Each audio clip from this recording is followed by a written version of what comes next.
সব সময় কেন এত কাঁদাও আমায়? আমি তো একটু ভালো থাকার জন্য বেছে নিয়েছিলাম তোমায়। তোমায় ভুলে যাওয়ার সাহস নেই আমার, কিংবা ধরে রাখারও অধিকার নেই। তোমাকে শুধু ভালোবাসি, কারণ ভালোবাসায় তোমার অনুমতির কোনো প্রয়োজন নেই।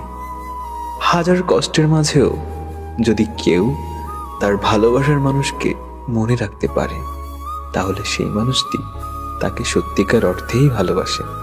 তাকে কখনো ভুলে থাকতে পারে না, কারণ সবসময় শুধু তার কথাই মনে পড়ে।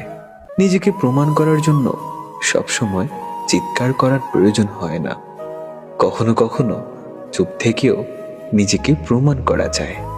ছেড়ে দিলেই যদি সে ভালো থাকে, তবে তাকে ছেড়ে দাও, কারণ ভালো রাখার নামই হচ্ছে ভালোবাসা।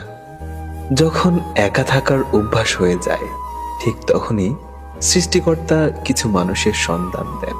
যখন তাদেরকে নিয়ে ভালো থাকার অভ্যাস হয়ে যায়, ঠিক তখনই আবার সৃষ্টিকর্তা তাদেরকে ছিনিয়ে নেন।